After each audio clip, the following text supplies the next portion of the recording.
In your headlines, Premier says new communication directorate is first step to freedom of information. Haitian consulate opens new location, and illegal firearms seized at a Blue Hills home.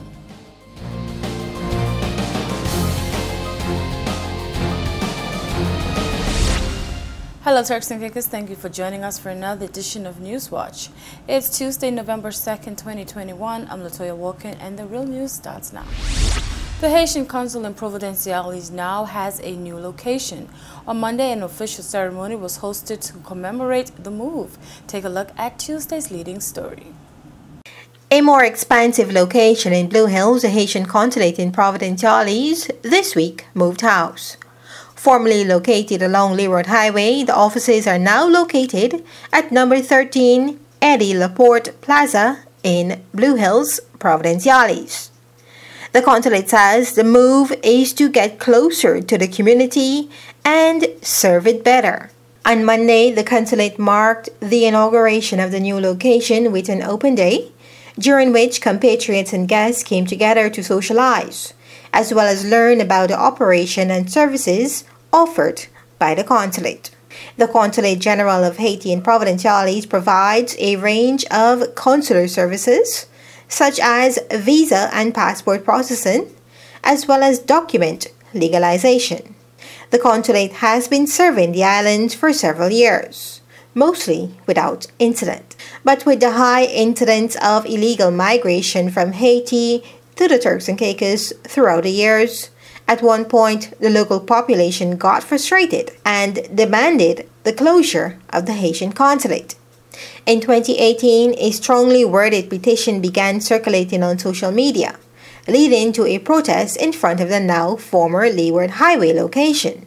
That petition had garnered mixed reactions, with those not in agreement suggesting as a solution that the TCI government use the consulate in the islands to apply pressure to the Haitian government to help stem the tide of Haitian illegal migration to the Turks and Caicos Islands.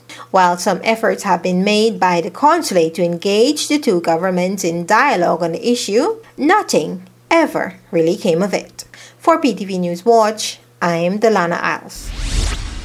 In his recently concluded press conference, the Premier Honorable Charles Washington Mizik says that his government is taking the first step to rectify the issue of freedom of information. Take a look.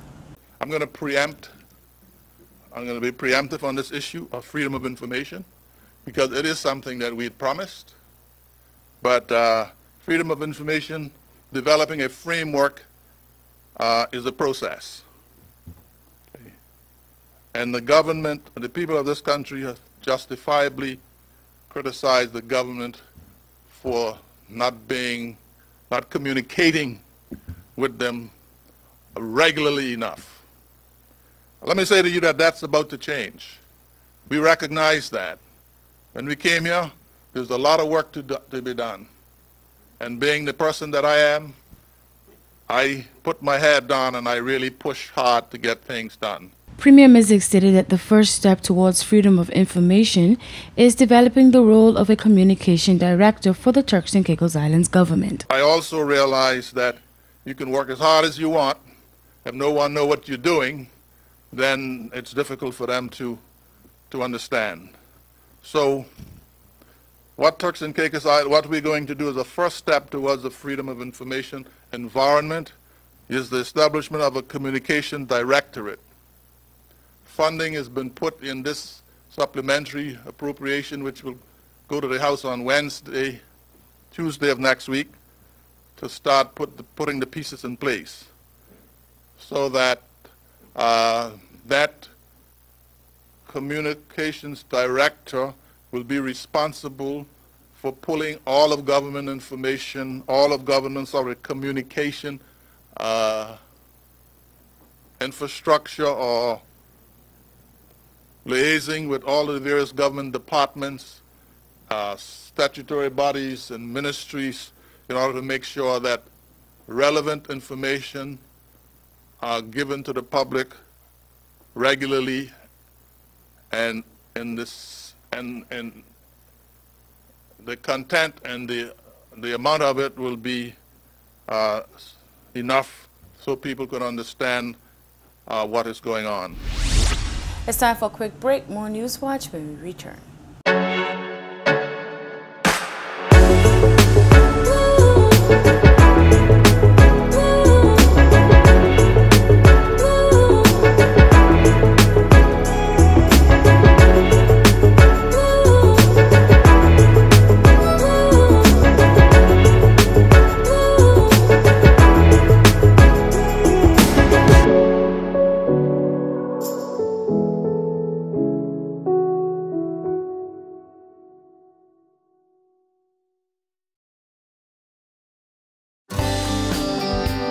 This is a reminder that all PTV service accounts are due on the first day of each month. Accounts should be brought up to date by the 28th of the month to avoid disruption in service. Payments may be made on our office at Stubbs Diamond Plaza, Providenciales, Mides Plaza, North Caicos, and Airport Road in South Caicos. Payments may also be made online using Scotiabank, CIBC First Caribbean Bank, and Royal Bank of Canada. Please allow 3 business days for online payments to be processed. We thank you for your cooperation.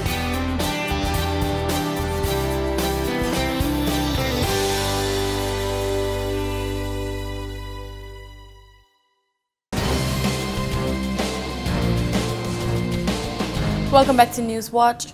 News Watch brought to you the news of a shooting incident on Monday, November 1st.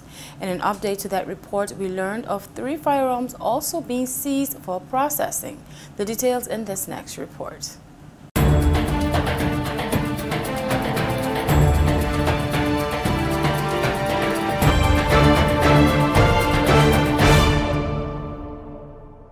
Officers on patrol were dispatched to an apartment complex in the Blue Hills area following reports of a shooting incident on Monday, November 1st at around 12:30 a.m. According to reports, a 32-year-old man was taken to the hospital for treatment and is listed as stable. Police say an illegal firearm and ammunition were found on the scene, and a 35-year-old suspect was arrested and taken into custody by the tactical unit. However, according to reports, an authority to search was executed at a Blue Hills home, and 2 additional firearms and ammunition were found and seized for processing. Head of Public Protection, Superintendent Lisa Mitchison, stated, quote, "We recovered 3 illegal firearms and ammunition from the community. We currently have a suspect in custody who will be subsequently charged. Although this investigation is making progress, we still need the public's help. I would also like to acknowledge the work of our supporting units, Tactical Unit, Response and Operations, Forensic Support Unit, and the Serious Crime Unit, who are leading this investigation. Continue the great work to the victims of crime and keep our neighborhoods safe. Anyone with information, please confidentially utilize the Crime Stoppers hotline at 1-800-8477-TIPS. One thing the pandemic has done over these past 2 years almost is encourage the creative juices to flow even more. Right now, the local scene is abuzz with the upcoming launch of 2 books by known personalities in the country. Take a look. The first book was written by local accountant and newspaper columnist Drexel Seymour, and the second one was edited by Mrs. Amanda Dakin, the spouse of the current governor. Rise up and take your position. Don't give up. Find your gift and cultivate it. The book written by Mr. Seymour is a motivational tool intended to transform your life. The book is 51-year-old Drexel Seymour's first and was released in late September, but the official launch is November 19th. The objective of the book, he explains in a press statement, is to encourage individuals to find their talents and gifts. And once they find their gifts, they must cultivate them and then rise up and fulfill the purpose for which they were created. Seymour says that too many people remain in the same position for too long because they are suffering from inferiority complexes, bitterness, and anger.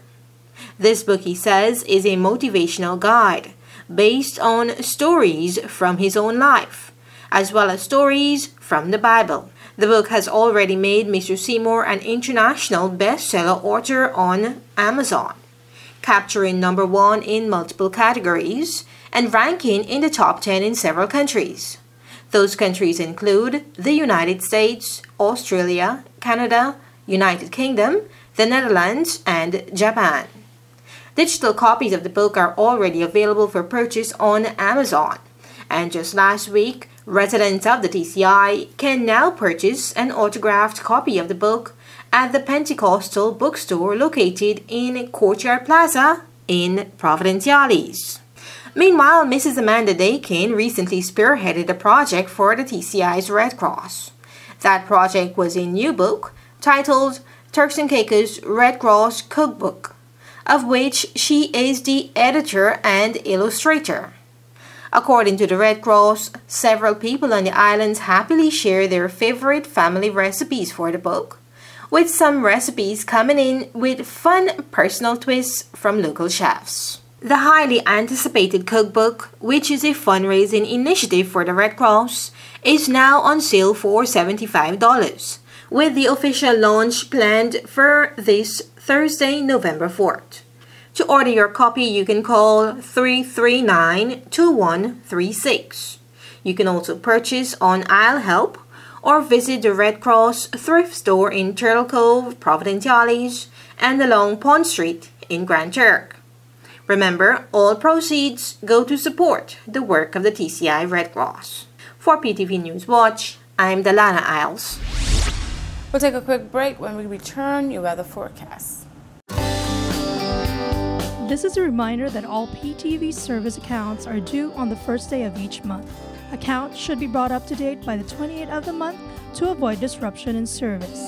Payments may be made on our office at Stubbs Diamond Plaza, Providenciales, Mides Plaza, North Caicos, and Airport Road in South Caicos. Payments may also be made online using Scotiabank, CIBC First Caribbean Bank, and Royal Bank of Canada. Please allow 3 business days for online payments to be processed. We thank you for your cooperation.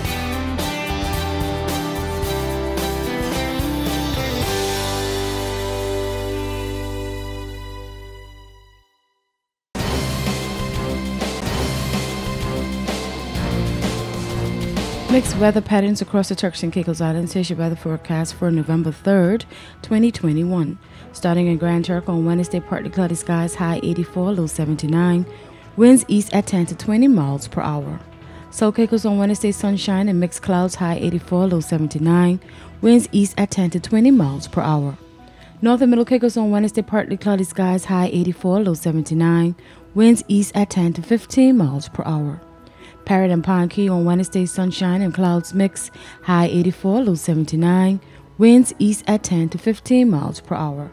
And on Providenciales on Wednesday, sunshine and mixed clouds, high 84, low 79. Winds east at 10 to 15 miles per hour. Time now for your sunrise and sunset. Sunrise at 6:55 a.m., sunset at 6:12 p.m. And for your high tides and low tides, high tides 6:46 a.m., 7:09 p.m. For your low tides, 12:26 a.m., 1:05 p.m. Time now for your hurricane outlook. For the North Atlantic Caribbean Sea in the Gulf of Mexico, a low-pressure system located along the eastern coast of Costa Rica is producing some disorganized showers and thunderstorms over the southwestern Caribbean Sea. The system is expected to move westward over Central America later today, and significant development is unlikely due to its interaction with land. However, this disturbance will still produce locally heavy rainfall across portions of southern Nicaragua, Costa Rica, and Panama through today, which could result in flooding and mudslides. By Wednesday, the system is forecast to move into the far eastern portion of the Eastern Pacific Basin. And that's it for your weather forecast and hurricane outlook. We'll be right back with more News Watch.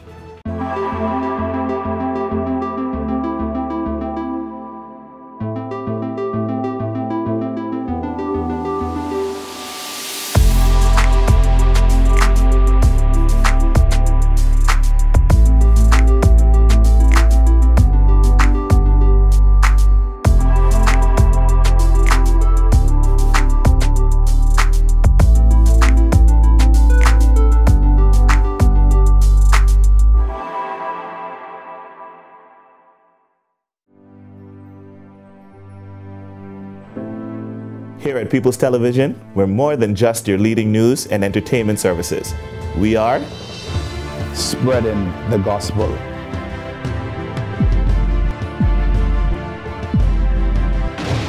We are breaking barriers. We are preserving the culture. Each one, teach one. We are committed to excellence. We're creating change. We are creating memories. We are the future. I am PTV. I am PTV. I am PTV. I am PTV. We are PTV. We are continuing the legacy. We are PTV.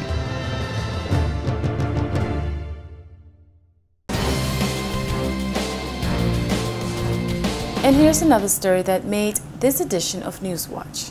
Alice Rigby has been a customer service representative for 7 years at People's Television and has now become the first employee to retire from the company. She says the moment is bittersweet. Bitter because she is leaving a second family and co-workers that she adores. And sweet because she just can't wait to see what this new chapter of life has in store. It's a new season. And I'm interested to know what God is going to do in this new season. And whatever he does in this new season, I'm going to just go along. She speaks about the most rewarding part of her 7 years on the job. You know, if people working at cable companies and you see them go to work, you don't know what, they do. You don't know how, but I enjoy it. I've learned a whole lot of new stuff at PTV. So PTV was a learning experience for me. And I have a wealth of knowledge just by working at PTV for these 7 years. Rigby says her decision to retire was something that she'd thought about earlier on in life and always knew that it would come around this time, as she feels she has done her due diligence as a mother. She says it is now me time. I prayed about this and I talked about this a while back with my family, especially my kids. I told them at 65, I'm going to retire. I think I did everything that I could, that I should have done for my children. And now it's time for me to do something different. And like I say, God says in his word, many are the plans of a man's heart, but God's purpose prevail. So now I'm willing for God's purpose in my life to be seen. When asked what she was looking forward to most within her retirement, she shared that traveling, spending time with family, and volunteer work are definitely on the list. I like teaching because I teach at church with the children's ministry. So I like that. I enjoy that. I'm going to spend Christmas with my mom and my siblings and my daughters and grandchildren for Christmas. And then I'm coming back, and then I'm going to Canada with my other daughter and grandchildren. She says she intends to share her time between the Bahamas, the TCI, and Canada, where most of her family members reside. First off, to my PTV family, a big, hearty thank you for whatever role you have played in my being here at PTV. I say thanks. And to my customers, I say thank you all. Y'all have been great. I will miss you. Just as I will miss my PTV family, I will miss you all. But I wish you Godspeed. She says she'd just like to encourage everyone to keep in touch, check in, and continue to put their best foot forward. That's a wrap for Tuesday's newscast. Join us again tomorrow and every weekday at 6:30 p.m. for more Newswatch. Miss the story or newscast? Connect with us by visiting our website at www.ptvatci.com. I'm Latoya Walken signing out. Until next time.